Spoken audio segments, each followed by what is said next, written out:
স্বাধীনতার ঘোষক শহীদ রাষ্ট্রপতি জিয়াউর রহমানের ৪৫তম শাহাদাত বার্ষিকী আজ। শ্রদ্ধায় স্মরণে ৮ দিনের কর্মসূচি বিএনপির। রাজধানীতে বর্জ্য অপসারণের অব্যবস্থাপনায় প্রধানমন্ত্রীর অসন্তোষ। ঢাকা উত্তর ও দক্ষিণ সিটির ২ কর্মকর্তা বরখাস্ত।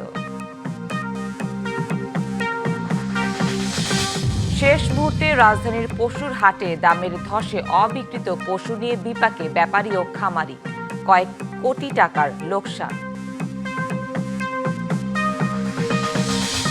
এবং অবৈধ অনুপ্রবেশকারী বাংলাদেশিদের বিরুদ্ধে আইন অনুযায়ী ব্যবস্থা নিয়ে ফেরত পাঠানো হবে। ঢাকার সহযোগিতা চায় দিল্লি। সাবেক রাষ্ট্রপতি, স্বাধীনতার ঘোষক, মুক্তিযুদ্ধে জেড ফোর্সের অধিনায়ক জিয়াউর রহমানের ৪৫তম শাহাদাত বার্ষিকী আজ। বিএনপির প্রতিষ্ঠাতা জিয়াউর রহমান ১৯৮১ সালের ৩০ মে চট্টগ্রাম সার্কিট হাউসে এক ব্যর্থ সামরিক অভ্যুত্থানে নিহত হন। দলের নেতারা বলছেন, বিএনপি মানেই জিয়া। তার নীতি আদর্শ সততা ধারণ করলেই এগিয়ে যাবে দল ও দেশ। আর বিশ্লেষকরা বলছেন, শহীদ জিয়ার আদর্শবোধ সময়ের প্রয়োজনে সবসময় প্রাসঙ্গিক। দলের প্রতিষ্ঠাতার মৃত্যুবার্ষিকী উপলক্ষে ৮ দিনের কর্মসূচি গ্রহণ করেছে বিএনপি।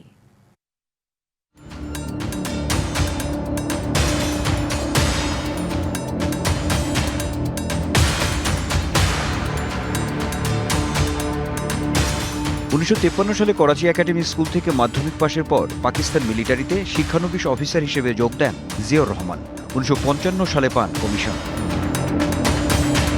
৭১-এর ২৫শে মার্চ ঢাকায় পাকিস্তানি বাহিনী অপারেশন সার্চলাইটের নামে গণহত্যা শুরু করলে ২৬শে মার্চ চট্টগ্রাম কালুরঘাট বেতার কেন্দ্র থেকে স্বাধীনতার ঘোষণা দেন তৎকালীন মেজর জিয়াউর রহমান।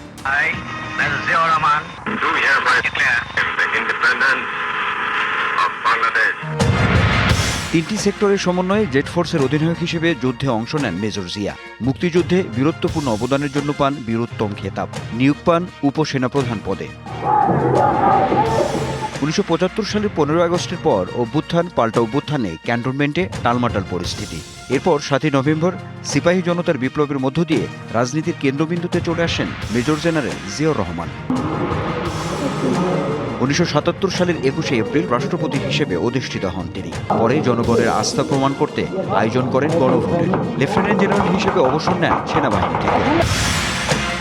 ১৯৭৮ সালের ২৩শে ফেব্রুয়ারি জাতীয়তাবাদী গণতান্ত্রিক দল বা জাগদল প্রতিষ্ঠা করেন জিয়াউর রহমান। এরপর সমমনাদের নিয়ে বৃহত্তর রাজনৈতিক বলয় তৈরির লক্ষ্যে ১৯৭৮ সালের ১ মে প্রতিষ্ঠা করেন জাতীয়তাবাদী ফ্রন্ট। এরপর ১৯ দফা কর্মসূচি ঘোষণা করে ১৯৭৮ সালের ১ সেপ্টেম্বর বাংলাদেশ জাতীয়তাবাদী দল বিএনপি প্রতিষ্ঠা করেন জিয়াউর রহমান। আমরা চাই বাংলাদেশের স্বাধীনতা ও সার্বভৌমত্বের চেতনাকে জনগণের মনে সুদৃঢ় ভিত্তিতে প্রতিষ্ঠিত করতে। এটাই হলো বাংলাদেশী জাতীয়তাবাদ। মাত্র কয়েক বছরের শাসনামলে তার খাল খনন কর্মসূচি, গণশিক্ষা, গ্রাম সরকার, ভিডিপির মতো কর্মসূচি মানুষের দোরগোড়ায় পৌঁছে যায়। জনশক্তি রপ্তানি ও গার্মেন্টস সেক্টরের উত্থান জিয়াউর রহমানের আমলেই হয়। বিশেষ করে বহুদলীয় গণতন্ত্র ফিরিয়ে আনার সিদ্ধান্ত সর্বমহলে প্রশংসিত হয়। শ্রমিকদের স্বার্থ সব সময় অক্ষুণ্ণ থাকবে। ১৯৮১ সালের ৩০শে মে চট্টগ্রামে এক রাজনৈতিক সফরে গেলে রাতে সেনাবাহিনীর বিপথগামী কয়েকজন কর্মকর্তা সার্কিট হাউসে হামলা চালিয়ে হত্যা করে জিয়াকে। পরে ঢাকায় জানা যায় লাখো মানুষের উপস্থিতি প্রমাণ করে কতটা জনপ্রিয় ছিলেন তিনি। মৃত্যুর পর তার এবং পরিবারের কারো নামে কোনো সহায় সম্পত্তি না থাকার সততার বিষয়টি সবার সামনে আসে। শহীদ প্রেসিডেন্ট শহীদ জিয়ার সঙ্গে রাজনীতি করা বিএনপির এই বর্ষিয়ান নেতা বলছেন, বহুদলীয় গণতন্ত্র ও বাংলাদেশি জাতীয়তাবাদের মতো আদর্শিক আন্দোলনের পথিকৃৎ ছিলেন জিয়াউর রহমান। তার নীতি আদর্শ অনুসরণ করলেই এগিয়ে যাবে দেশ। শহীদ প্রেসিডেন্ট জিয়াউর রহমান কত সুদূর প্রসারী চিন্তা করে, রাজনৈতিক চিন্তা করে এই দলটি প্রতিষ্ঠা করেছিলেন। তিনি যখন নিহত হন, ওনার কাছে একটা ভাঙ্গা সুটকেস ছাড়া কোনো সম্পদ ছিল না। শহীদ প্রেসিডেন্ট জিয়াউর রহমানকে আমরা এই বাংলাদেশের মানুষের কাছে জীবিত রাখব, ছবি ছাপিয়ে নয়, নীতি এবং আদর্শকে বাস্তবায়ন করে আমরা ঠিক জিয়াউর রহমান যা চেয়েছিল আমরা সেই লক্ষ্যেই বাংলাদেশকে এগিয়ে নিতে চাই। জিয়াউর রহমানকে রাজনীতি ও সমাজ দর্শনের এক সমৃদ্ধ অধ্যায় আখ্যা দিয়ে তাকে আলোকবর্তিকা হিসেবে গ্রহণের পরামর্শ বিশ্লেষকদের। বিরল দৃষ্টান্ত ইতিহাসে যে একজন সামরিক কর্মকর্তা হয়ে তিনি গণতন্ত্রের পথে হাঁটলেন। তিনি এই কথা বুঝতে পারলেন যে গণতন্ত্র ছাড়া দেশের উন্নয়ন সম্ভব নয়। কিসিঞ্জার বাংলাদেশ সম্পর্কে বলেছিল এটা একটা তলাবিহীন ঝুড়ি। সেখান থেকে কিভাবে অর্থনৈতিক উন্নয়ন ঘটানো যায় সেই জন্য তিনি বেশ কিছু পদক্ষেপ গ্রহণ করেছিলেন। জিয়ার মৃত্যুর পর উত্তরাধিকার হিসেবে শ্রী বেগম খালেদা জিয়া রাজনীতিতে এসে গণতন্ত্র পুনরুদ্ধারের আন্দোলনে আপোষহীন নেত্রীর আখ্যা পান। নির্বাচিত হন দেশের 3 বারের প্রধানমন্ত্রী। বর্তমানে জিয়াউর রহমানের প্রতিষ্ঠিত দল বিএনপি 5মবারের মতো রাষ্ট্র ক্ষমতায়। মায়ের মৃত্যুর পর জিয়াউর রহমানের দ্বিতীয় প্রজন্ম হিসেবে পুত্র তারেক রহমান অনেক জেল জুলুম মোকাবেলা এবং দলকে দক্ষতার সঙ্গে ঐক্যবদ্ধ করে প্রধানমন্ত্রী হিসেবে ইতিবাচক রাজনীতির চর্চা ও প্রতিষ্ঠিত করার চেষ্টা করছেন। বাংলাদেশি জাতীয়তাবাদ, উৎপাদনমুখী অর্থনীতি এবং বহুদলীয় গণতন্ত্র মূলত যার হাত ধরে তিনি শহীদ রাষ্ট্রপতি জিয়াউর রহমান।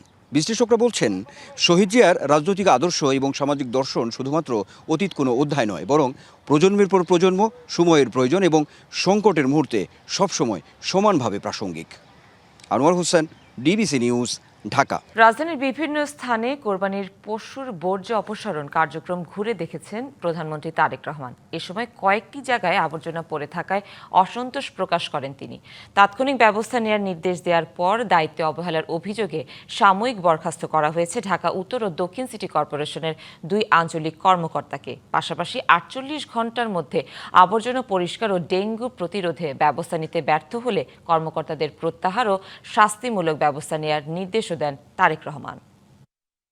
বিশ্বাস করি যেহেতু ওয়েদার ভালো আছে, আমরা রাত 2টোর অনেক আগেই পরিষ্কার কার্যক্রম উত্তর সিটি এবং দক্ষিণ সিটি সমাপ্ত করতে পারবে। ঈদের দিন বৃহস্পতিবার রাতের মধ্যেই রাজধানীর কোরবানির বর্জ্য অপসারণ করা হবে বলে প্রতিশ্রুতি দিয়েছিলেন স্থানীয় সরকার প্রতিমন্ত্রী মীর শাহে আলম। এই বর্জ্য উত্তোলন পরিষ্কারের কাজ শুরু হলো। তবে শুক্রবারও সেই প্রতিশ্রুতির বাস্তবায়ন না হওয়ার খবর গণমাধ্যমে। এমন পরিস্থিতিতে রাজধানীর বর্জ্য অপসারণের চিত্র সচক্ষে দেখতে বিকাল 4টার দিকে প্রধানমন্ত্রী নিজেই গাড়ি চালিয়ে বিভিন্ন সড়ক ঘুরে দেখেন। ফার্মগেট, কারওয়ান বাজার, এলিফ্যান্ট রোড সহ বেশ কয়েকটি গুরুত্বপূর্ণ পয়েন্টে পশুর আবর্জনা পড়ে থাকায় অসন্তোষ জানান প্রধানমন্ত্রী। তাৎক্ষণিক ব্যবস্থা নেওয়ার নির্দেশও দেন তারেক রহমান। এর পরিপ্রেক্ষিতে ঢাকা উত্তরের আঞ্চলিক কর্মকর্তা সাদিকুর রহমান ও দক্ষিণের আঞ্চলিক কর্মকর্তা কাজী সালেহ মুস্তানজিরকে সাময়িক বরখাস্ত করা হয়েছে। এদিকে ঈদের দ্বিতীয় দিনেও রাজধানীর বিভিন্ন এলাকায় পশু কোরবানি দিয়েছেন অনেকে। ঈদের দিন দুপুর থেকে মাঠে নামেন 2 সিটির হাজার হাজার পরিচ্ছন্নতা কর্মী। রাত দিন কাজ করে যাচ্ছেন তারা। কালকে আল্লাহ দিলে অনেক ভালো কাম করছি, কষ্ট করছি। আজকে তো আল্লাহ দিলে দেখছেন কোনো গলিতে আঙ্গ ময়লা নাই, আল্লাহর রহমত। পাশে গলির ভিতরে যা ময়লা ছিল সব বাইর করে ফেলাইছে। জাকারিয়া খান, ডিবিসি নিউজ, ঢাকা। শেষ মুহূর্তে রাজধানীর কোরবানির পশুর হাটে দামের ধসে অবিকৃত পশু নিয়ে বিপাকে অনেক ব্যাপারী ও খামারি।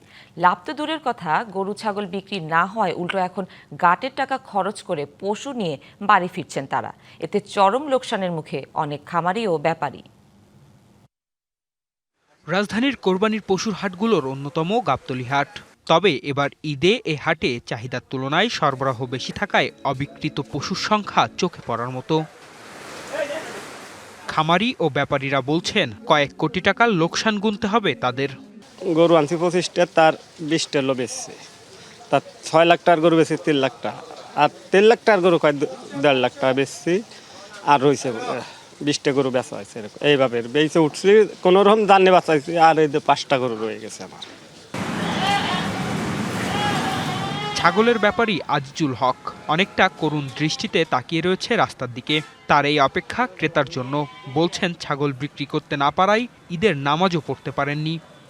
আমি পাবনা থেকে আসছি, ভাবছিলাম যে বেচাকেনা খুব ভালো হবো, কিন্তু বেচাকেনা খুবই খারাপ। 180 পিস ছাগল আনছি, 2 দিনে 30-35টা বিক্রি করছি। তারপরে ছাগল বিক্রি করতে পারতেছি না, অনেক লসে বিক্রি করতেছি। এই কারণে ধরেন ঈদের নামাজটা পড়তে পারি নাই, তারপর ঠিকমতো খাওয়া দাওয়া, ঘুম নাই, ছাগলও বিক্রি করতে পারতেছি না, দেশও যাইতে পারতেছি না। তার মতো একই পরিস্থিতিতে পড়েছেন গাবতলী হাটের অনেক ব্যবসায়ী এবং খামারি। গাবতলী পশুর হাটের সাধারণ সম্পাদক নাসির উদ্দিন জানান, গত ৩০ বছরে এমন খারাপ বাজার আগে কখনো দেখেননি। আমার ব্যবসার বয়স ৩০ বছর হয়, এরকম বেচা কিনা আমরা কখনো দেখি নাই। এবার তো অনেকেই কান ধরে গেছে, আর বাকি জীবনে গাবতলী তারা আসবে না। ঈদের আগে কয়েকদিন দফায় দফায় বৃষ্টির পাশাপাশি সড়ক এবং হাটের নানা জটিলতায় বিক্রি কম হওয়ার কারণ এমনটাই বলছেন তিনি। দেশে সকালে যখন মানুষ বাড়াবে তখনও বৃষ্টি, বিকালে বাড়াবে তখনও বৃষ্টি, যে কারণে এলাকা মহল্লা অনেক হাট বাড়ছে। এবার বিভিন্ন জুলুমের ভিতরে এবার আমরা ছিলাম। গরু আসতে দেয় না, গাড়ি ঠেক দেয়, জায়গায় জায়গায় ফোন দিয়ে পুলিশরে ফোন দেওয়ার পরে গাড়ি ছাড়াই আনি। মানে ভাই এই বছরের মধ্যেই সর্বোচ্চ কষ্ট করছি।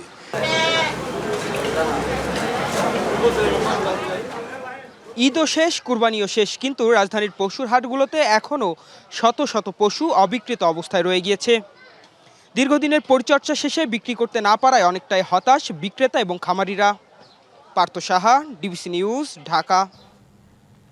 ঈদের আনন্দ উদযাপনে মিরপুরে জাতীয় চিড়িয়াখানা ও বোটানিক্যাল গার্ডেনে প্রতিদিন যাচ্ছে হাজারো দর্শনার্থী। তবে সড়কে অব্যবস্থাপনা ও বিশৃঙ্খলার কারণে ব্যাহত হচ্ছে যান চলাচল।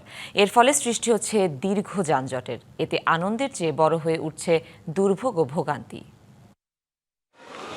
ঈদের আনন্দ উদযাপনে চিড়িয়াখানা ও বোটানিক্যাল গার্ডেনে হাজারো মানুষের ভিড়, কিন্তু ঈদের ছুটিতে পুরো ঢাকা ফাঁকা হলেও নানা অব্যবস্থাপনায় সেখানে তীব্র যানজটের সৃষ্টি হচ্ছে। এতে আনন্দ পরিণত হচ্ছে দুর্ভোগে।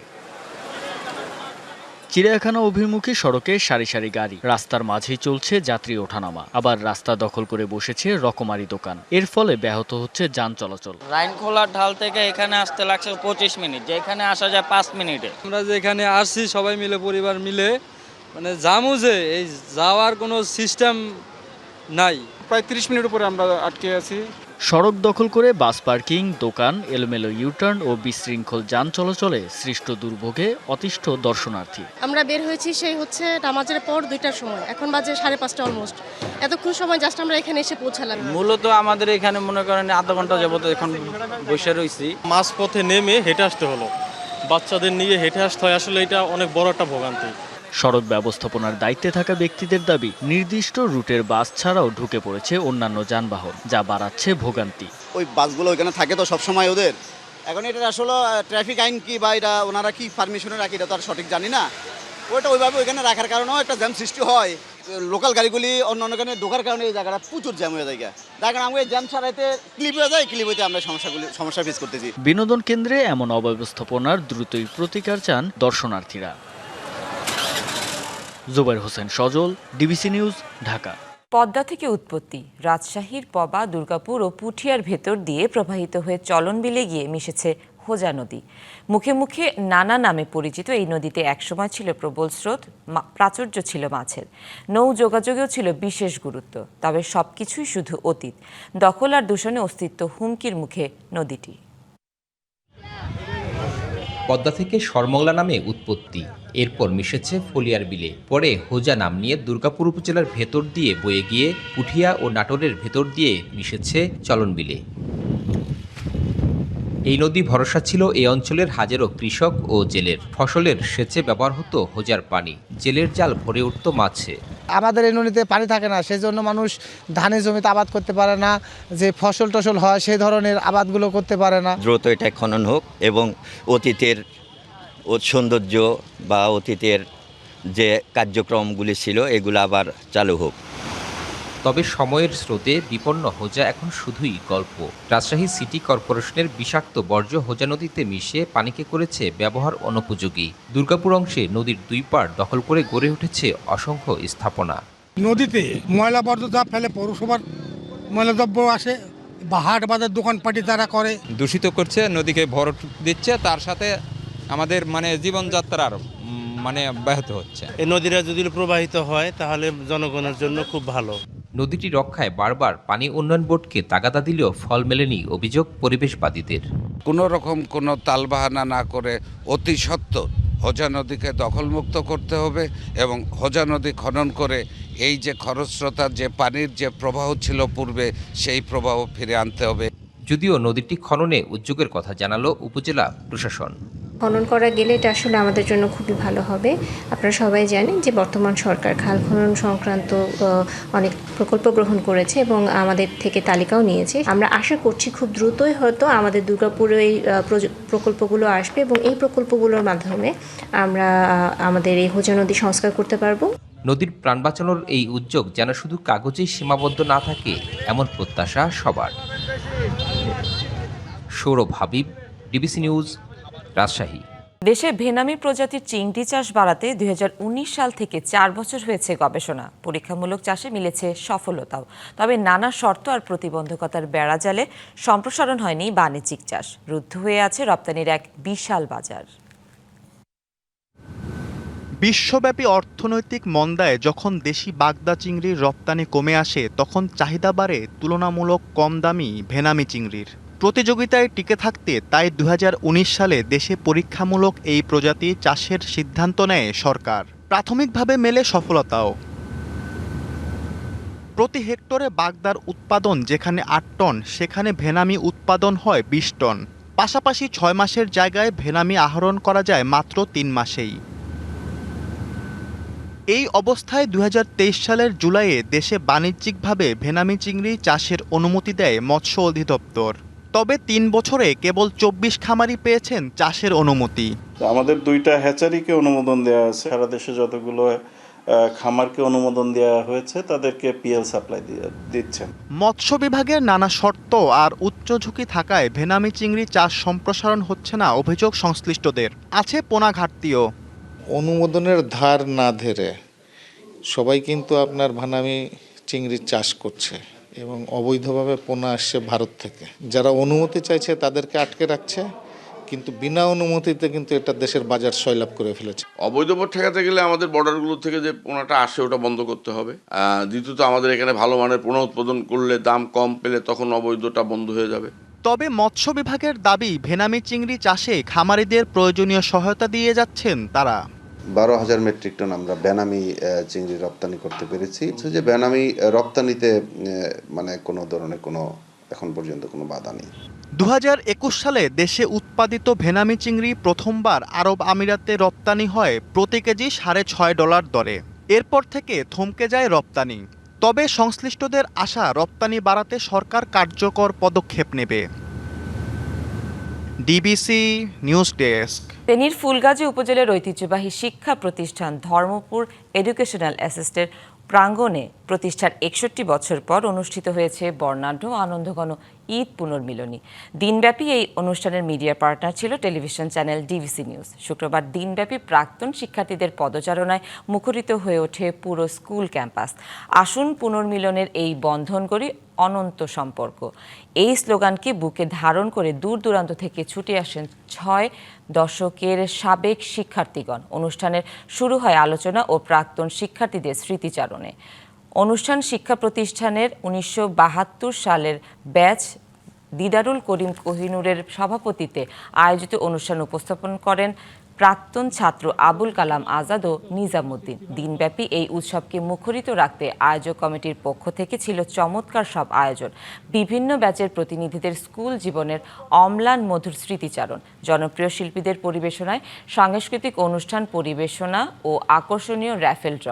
বক্তব্য রাখেন স্কুলের প্রাক্তন ছাত্র ও ডিবিসি নিউজের সম্পাদক লোটন একরাম, স্কুলের প্রাক্তন শিক্ষার্থী ও দাতা সদস্য মোবারক উদ্দিন মাহমুদ সাজু, প্রাক্তন ছাত্র ও অনুষ্ঠানের প্রধান সমন্বয়ক রফিকুল ইসলাম, প্রাক্তন ছাত্র ও ইস্টার্ন ইন্স্যুরেন্স লিমিটেডের সাবেক ব্যবস্থাপনা পরিচালক Harun Patwari, National Credit and Commerce ব্যাংকের senior vice president Giasuddin Manik, Haque and সন্সের ডিরেক্টর নুরুল আফসার খান প্রমুখ।